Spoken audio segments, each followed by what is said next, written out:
Venkatesh YouTube channel.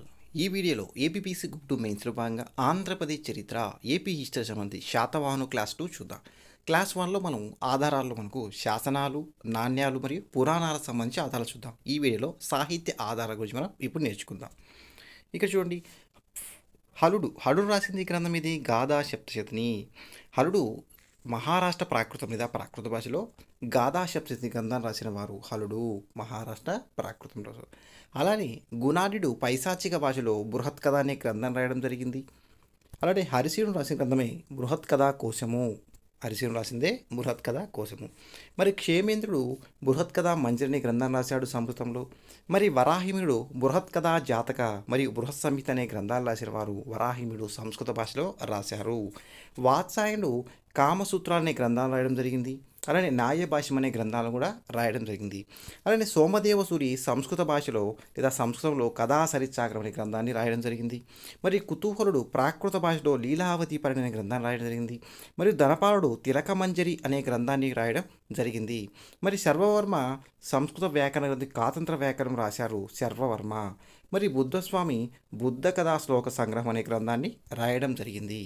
Note చూడండి, బుద్ధుని పూర్వజన్మల గురించి తెలిసే గ్రంథాలని చుల్లకళింగ జాతకథలు అంటారు. ఈ చుల్లకళింగ జాతకథలు అనేవి బుద్ధుని యొక్క పూర్వజన్మ గురించి తెలియజేసే గ్రంథాలు.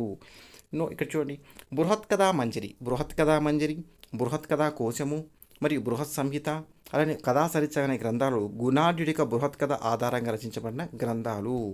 ఇవన్నీ చూడండి. నెక్స్ట్ చూడండి, విదేశీ రచనలు. సాహిత్య ఆధారంలో స్వదేశీ విదేశీ ఉంటాయి కదా, ఇప్పుడు స్వదేశీ రచనలు, ఇప్పుడు విదేశీ రచనలు.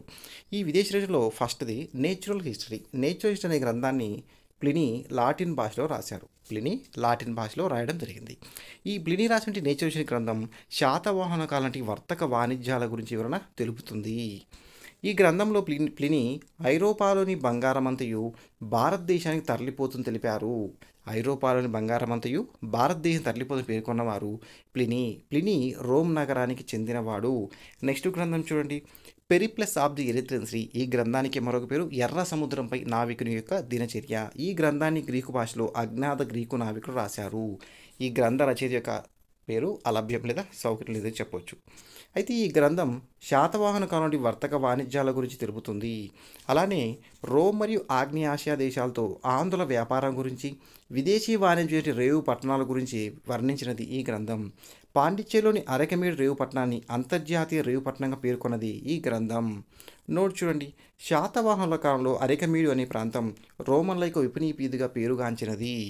అలానే ఈ గ్రంథం ప్రకారం శాతవాహన కాలం నుండి తూర్పు తీరంలో ఉన్న ఏకైక రేవు పట్టణం కొడ్డూరా, నేటి గూడూరు. కృష్ణా జిల్లా వంటి గూడూరుని కొడ్డూరా అంటారని చెప్పొచ్చు ఆ కాలంలో. నెక్స్ట్ చూడండి, ఈ గ్రంథం శకులు మరియు శాతవాహనుల మధ్య సంఘర్షణ జరిగినట్లు ఈ గ్రంథం తెలుపుతుంది. నెక్స్ట్ చూడండి, గైడ్ టు జియోగ్రఫీ అనే గ్రంథాన్ని టాలమీ రాశారు. ఈ గ్రంథంలో టాలమీ శాతవాహనుల యొక్క పాలన గురించి తెలిపారు.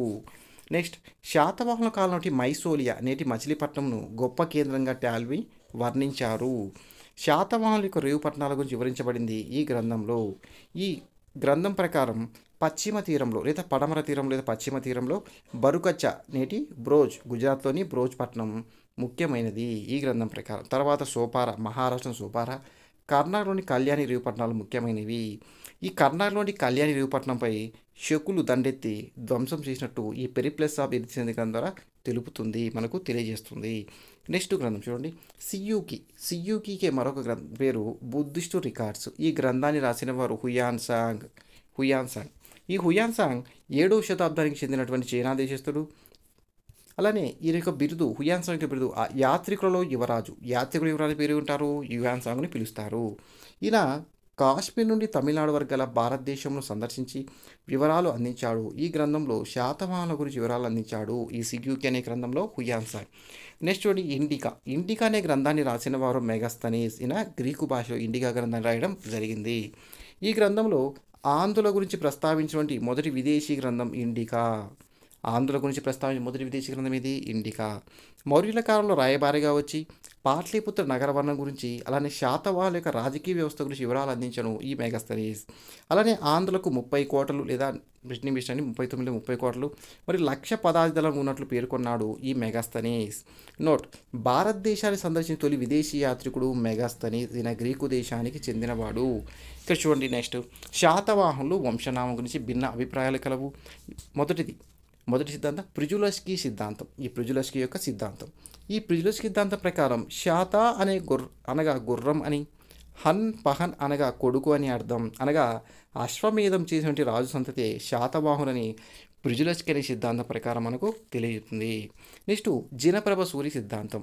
జైనమత రచయిత నుండి జినప్రభ సూరి రాసిన గ్రంథమే ప్రతిష్టాన పూర్వకల్ప అనే గ్రంథం. ఈ గ్రంథం ప్రకారం బ్రాహ్మణ స్త్రీ మరియు నాగరాజుల యొక్క సంతానమే శాతవాహనులు అని తెలపడం జరిగింది. మరియు జినప్రభ సూరి ప్రకారము శతాది వాహనం దానం చేసినందువల్ల వీరికి శాతవాహనులు అనే పేరు వచ్చింది. నెక్స్ట్ చూడండి దీపకర్ణి కథ. ఈ దీపకర్ణి కథ ప్రకారం ఏం చెప్తుంది శాతవాహనుల వంశం గురించి? సోమదేవసుడు రాసిందే కథా సరిసాగరం. ఈ గ్రంథంలోనే ఈ దీపకర్ణి కథ కలదు. ఈ కథ ప్రకారం సాతుడు అనే యక్షునికి బ్రాహ్మణశ్రీకి చెందిన వారి శాతవాహనులని ఈ దీపకర్ణి కథ చెలుపుతుంది. నెక్స్ట్ చూడండి ద్వాతంశిక పుత్తలిక ప్రకారం. ఈ ద్వాతంశిక పుత్తలిక ఒక కావ్యం అండి. దీని ప్రకారం శాతవాహనుడు అనే బ్రాహ్మణుడికి నాగశ్రీకి జన్మించిన వారి శాతవాహనులు కావున అందుకే శాతవాహనులను బ్రాహ్మణ వర్గానికి చెందిన వారిగా పేర్కొంటారు. నోట్: ఈ ద్వాతంశిక పుత్రిక అనేది మనకు ప్రామాణిక సిద్ధాంతం. ఇది శాతవాహనుల బ్రాహ్మణ వర్గానికి చెందిన వారిని ఈ ద్వాతంశిక పుత్రికే మనకు ప్రామాణికంగా చెప్తుంది. నెక్స్ట్ చూడండి అభిధాన చింతామణి. ఈ అభిధాన చింతామణి గ్రంథాన్ని రాసిన వారు హేమచంద్రుడు. ఈ గ్రంథం ప్రకారం శాతవాహన అనగా సుఖప్రదమైన వాహనం కలిగిన వాడిని అర్థం.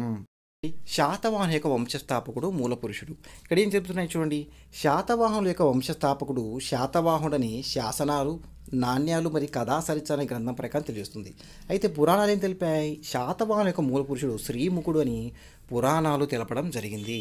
నోట్: ఈ పై సిద్ధాంతాలను సమీకరించి మరియు శాతవాహన వంశ మూలపురుషుడు శాతవాహన లేదా శాలివాహనుడని లేదా శాతవాహన రాజ్యస్థాపకుడు శ్రీముఖుడని పేర్కొన్నవారు వివి మిరాసి మరియు మారేమండ రామారావులు. అలానే పురాణాలు ఏం తెలుపుతున్నాయి? పురాణంలో కూడా మత్స్యపురాణం చెప్తుంది. వీరికి యొక్క ఆద్యునిగా శాతవాహను యొక్క ఆద్యునిగా శ్రీముఖుడిగా పేర్కొన్నాయి పురాణాలు. దానిలో ముఖ్యంగా మనం మత్స్యపురాణం చెప్పాలి. ఇక్కడ చూడండి శాతవాహనులు వారి యొక్క రాజకీయ చరిత్ర. మనకు 1 నుంచి 30 శాతవాహనులు చెప్పాను కదా, వారి యొక్క రాజకీయ చరిత్ర మనం వివరంగా చూద్దాం. మొదటి శాతవాహన రాజు సిముక లేదా శ్రీముఖుడు. ఈయన యొక్క పరిపాలన కాలం 271 బీసీ నుండి 248 బీసీ వరకు. ఈ పరిపాలన కాలం గుర్తుపెట్టుకోవసరం లేదు, ఓకేలా మీ అవగాహన కోసం చెప్తున్నారు. ఓకే, చూడండి శాతవాహన రాజ్య స్థాపకుడు శ్రీముఖుడు. అలానే ఈ శ్రీముడి యొక్క తండ్రి శాతవాహను లేదా శాలివాహనుడు. శ్రీముఖుడు ప్రతిష్టానపురంలో రాజధాని చేసుకొని పరిపాలించాడు. శ్రీముఖుడు అశోకునికి సమకాలీనుడు. శ్రీముఖుడికి అశోకుడు రాయ అని బిరుదించినట్లు తెలిపిన వారెవరు? DC సర్కార్. అలానే శ్రీముఖుడు మొదట జైన మతాన్ని స్వీకరించి తర్వాత వైదిక మతాన్ని అనుసరించాడు. శ్రీముఖుడి యొక్క జైన మత గురువు కాలక సూరి. ఈ శ్రీముఖుడికి సంబంధించిన ఆధారాలు చూద్దాం. శ్రీముఖుడి యొక్క కోడలు మరియు మొదటి శాతకర్ణి యొక్క భార్య అంటే దేవి నాగానిక వేసిందే నానాగఢ్ శాసనం. నోట్ చూడండి, నానాగఢ్ శాసనంలో దేవి నాగానిక సిరిచుముఖ శాంత శ్రీముఖుడి గురించి సిరిముఖ శాంత అని పేర్కొన్నది. శ్రీముఖుడు ముద్రించిన నాణ్యాలు మెదక్ జిల్లా కొండాపూర్లోని మరియు కరీంనగర్ జిల్లా నుండి కోటిలింగ అనే ప్రాంతంలో బయలుపడ్డాయి. ఇవన్నీ తెలంగాణ ప్రాంతాలండి. ఇతని నాణ్యాలపై రణగోభద్ర, రణగోబస్ అనే పేర్లు కలవు. రణగోభద్ర మరియు రణగోస్వామి అనే పేర్లు కలవు. అశోకుడు తన 13వ శిలాశాసనంలో ఆంధ్రుడు తన సామంతరాజు జాతులలో ఒకరిగా పేర్కొన్నాడు. ఆ సామంతుడే శ్రీముఖుడు. నెక్స్ట్ చూడండి, శ్రీముఖుడి యొక్క మరణాంతరం అతని కుమారుడు మొదటి శాతకర్ణి చిన్నవాడు కావడంతో అతని సోదరుడి కృష్ణ లేదా కన్హ రాజ్యానికి వచ్చారు. 2వ శాతవాహన రాజు కృష్ణ లేదా కన్హ. ఈయన పరిపాలన కాలం 248 బీసీ నుండి 230 బీసీ వరకు. బీసీ అనగా కాలాలు తగ్గుదా వస్తాయని గుర్తుపెట్టుకోవాలి. శాతవాహనుల 2వ రాజు లేదా 2వ వాడు కన్హ లేదా కృష్ణ.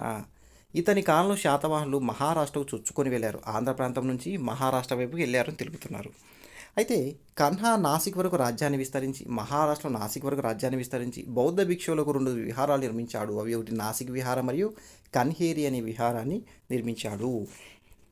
ఈ కన్హ లేదా కృష్ణ యొక్క పరిపాలన కాలంని ఆంధ్రాలోకి భాగవత మతం ఉత్తర భారతదేశం నుంచి ప్రవేశించింది. నోట్ చూడండి.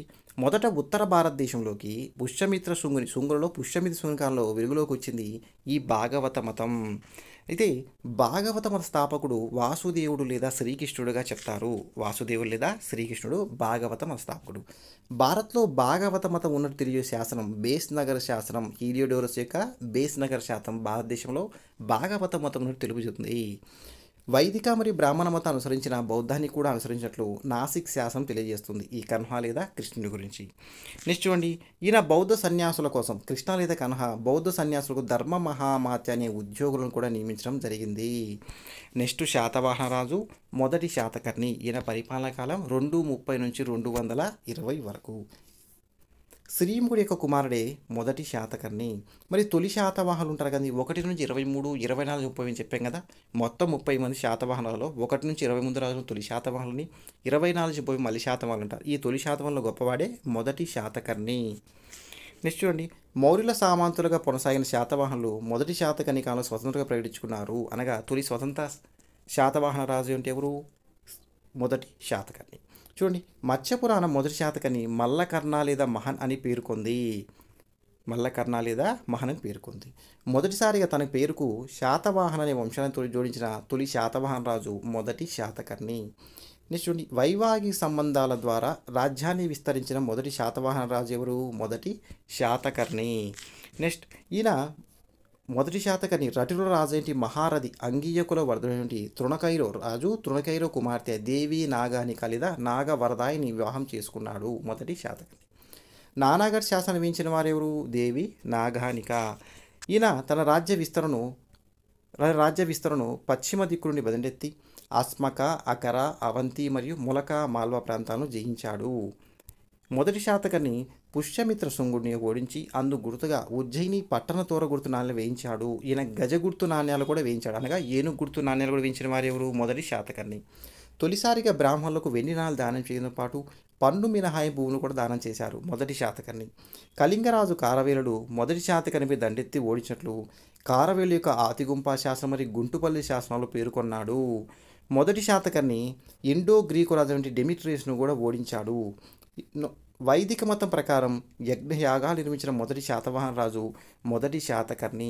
మొదటి శాతకర్ణి యొక్క బిరుదులు దక్షిణ పదపతని, అప్రహతి చక్రాని, అశ్మగాధీశాని, ఏకవీర మరియు శూర అని చెప్పవచ్చు. దీని యొక్క యాగాలు మొదటి శాతకర్ణి చేసిన యాగాలు 2 అశ్వమేధ యాగాలు, 1 రాజసూయ యాగం, 1 అగ్నిదేవ యాగం, 3 దశరాత్ర యాగాలు చేశారు. నెక్స్ట్ చూడండి. అలానే అనారంభనీయ యాగాలనే 3 యాగాలు కూడా చేయడం జరిగింది. అయితే ఈ యాగాల సందర్భంగా బ్రాహ్మణులకు ఇచ్చింది మొదటి శాతకర్ణి పన్నులు లేని భూములను దానంగా ఇచ్చాడు బ్రాహ్మణులకు. 36,000 కర్షాపులను వెండి నాణ్యాలు, 44,000 గోవులను, 13 గ్రామాలను, అలానే ఒక 10 ఏనుగులను, 1000 గుర్రాలను దానంగా ఇచ్చాడు. అయితే మొదటి శాతకర్ణికి సమకాలీనటువంటి భారతదేశ రాజులు ఉత్తర భారతదేశంలో ఎవరున్నారు? పుష్యమిత్ర శుంగుడు. మగధ ప్రాంతాన్ని గురించే శుంగులలో పుష్యమిత్ర శుంగుడు. ఒరిస్సా లేదా కళింగ ప్రాంతంలో కళింగరాజు కారవీరుడు. ఇండో గ్రీకు లాంటి డెమిట్రియస్ లేదా మినాండర్ ఉన్నారు. సో ఈ ఇక్కడితో ఆపుతున్నాను. ఈ వీడియో మీకు లైక్ అండ్ షేర్ చేయండి. మా ఛానల్ సబ్స్క్రైబ్ చేసుకోండి. Thank you for watching.